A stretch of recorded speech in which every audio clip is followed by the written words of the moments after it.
Halo, gue Randy. Kali ini sesuai requestan kalian, gue bakal bikin rekomendasi cooler terbaik 2024 ya. Ini panduannya berdasarkan harga dan charger yang tersedia. Jadi kalian punya chargernya apa bisa disesuaikan aja kalau kalian nggak mau beli charger lagi ya. Jadi kalau kayak sekarang yang gue lihat itu ada beberapa yang chargernya nggak kompatibel sebenarnya sama coolernya. Jadi kali ini gue kasih tahu berdasarkan chargernya juga ya. Oke, yang pertama harga di bawah 100.000 itu ada dua. Gue bisa rekomendasiin ya. Itu Nemesis HZ2.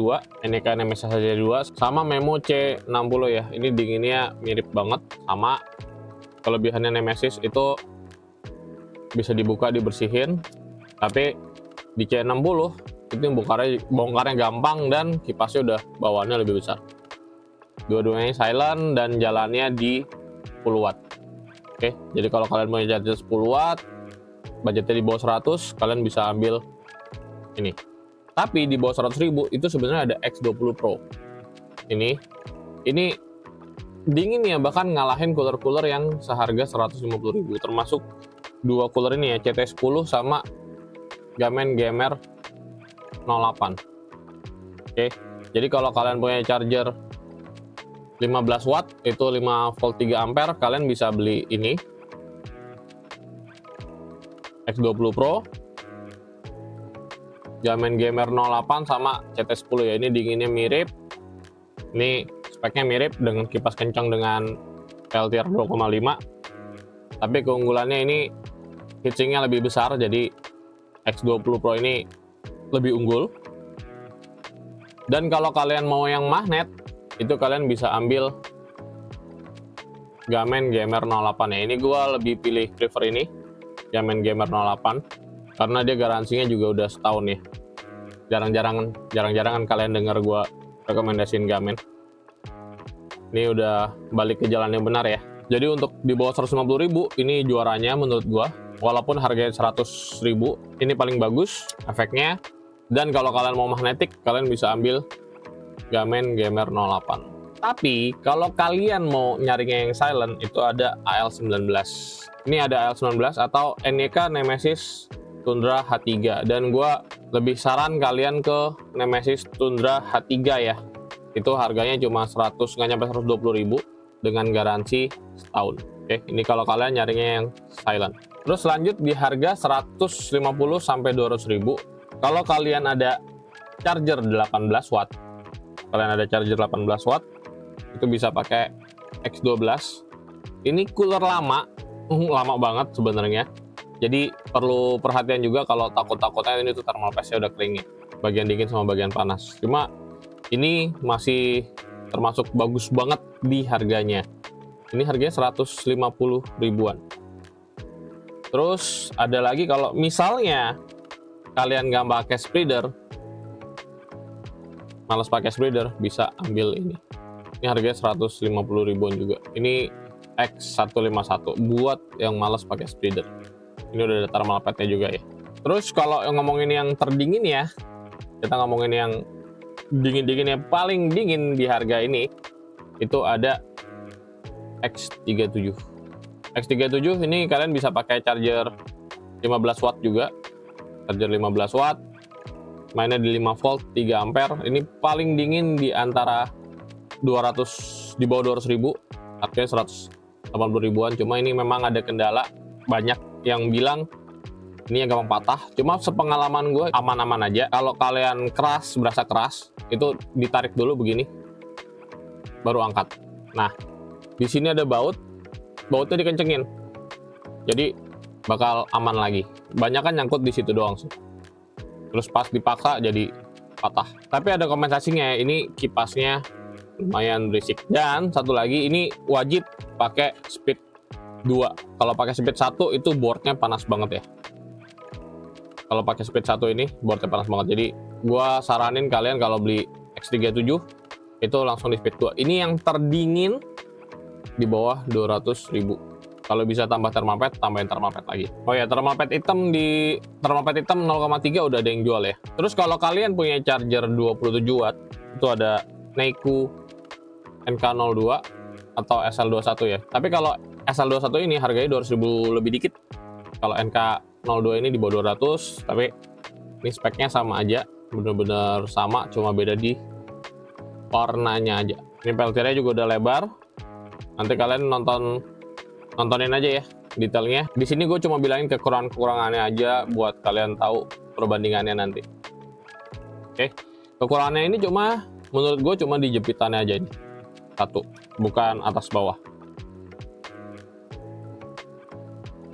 Nah ini kalau di sini peltirnya udah 2, ini peltirnya 1 tapi lebar. SL21. Dinginnya udah termasuk yang terbaik di harga 200.000. Dan satu lagi itu ada X98C. X98C ini jepitannya udah 2. Kekurangannya 1, ini peltirnya mendem ya. Jadi dalam paket pembelian sih tokonya udah kasih sih. Tokonya udah kasih kalau di Immortal. Kalau yang lain kalian tanyain dulu dikasih thermal pad tambahan atau enggak. Kalau kalian mau taruh dalam pakai pad yang biru lebih bagus. Kalau misalnya belum mau bongkar, pakai bawaannya yang hitam, tempelin di luarnya aja nggak apa-apa. Ini udah cakep banget, apalagi ini harganya cuma 150 ribuan dan ini mendekati X65.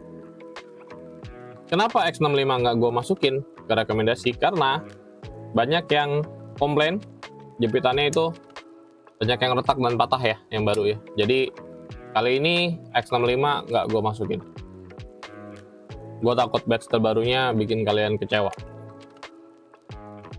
Oke. Terus masih ada lagi buat yang cari magnetic di bawah 200.000 itu ada FS02 Pro. Gukile ya. Dari Gukile itu FS02 Pro. Mau versi AI atau versi Pro itu nggak masalah, dua-duanya ajib. Ini benar-benar mantap.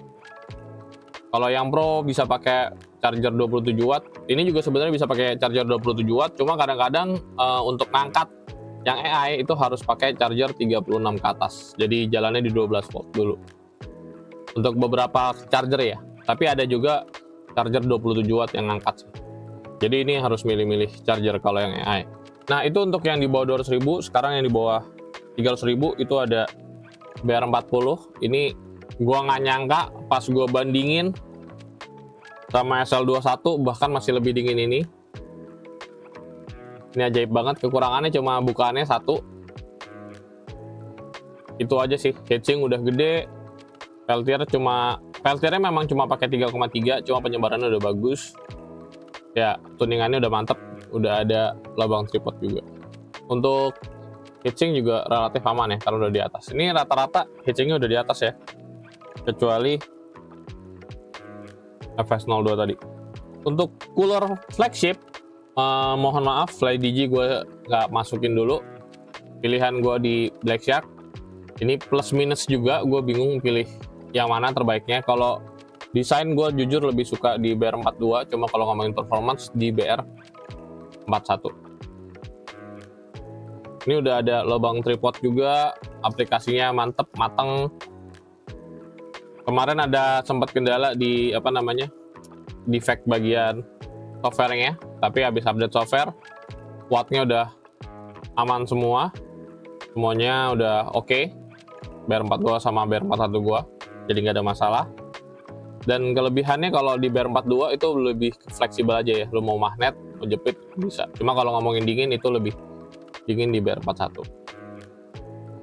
Oke, buat phone cooler of the year menurut gua kali ini paling bagus menurut gua itu Viva BL7, karena ya dari dulu gua kepikiran mau tambahin peltier di ujung, sebenarnya nggak perlu. Kenapa nggak kita split, nggak kita sebarin aja gitu, dari tengah ini udah cukup. Dan kelihatan banget gua tes, apalagi di HP-HP Samsung ya, ini berasa banget bedanya dibanding pakai cooler biasa. Terus ini ada kelebihannya juga kalau di Viva BL7. Kalau misalnya kita pakai spreader, itu dinginnya masih ketransfer ke tangan, ke jari. Sedangkan kalau ini ada covernya, jadi kena covernya dulu jari kita, lebih aman. Dan buang anginnya itu ke atas sama bawah doang. Oke, ini pakai peltier 3,6, peltiernya setara sama ini ya, FS02. Ini udah termasuk yang oke banget menurut gua.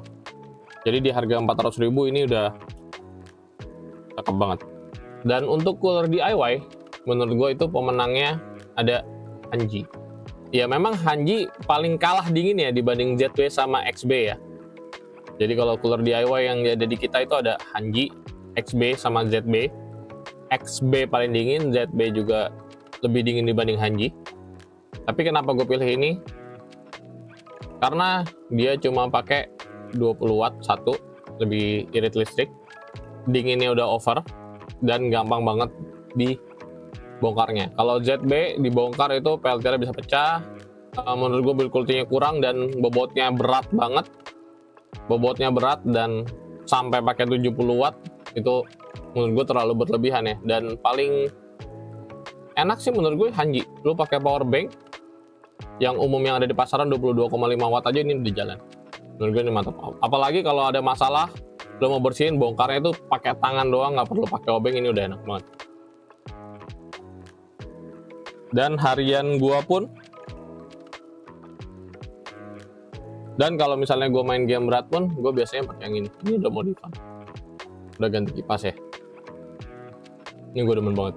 Dan gue udah jalanin cuma, dan ini udah dimodif di 5 volt doang.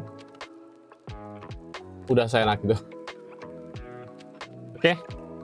Ya, paling gitu aja. Untuk detailnya kalian bisa nonton di videonya masing-masing ya. Di video coolernya masing-masing. Untuk cara bongkarnya juga rata-rata udah ada. Kecuali yang Black Shark ini. Semuanya, sisanya sih rata-rata udah ada. Oh, Gamen ini juga belum ada nih. Gamen GMR. Oke. Paling gitu dulu Randy. Semoga videonya bermanfaat.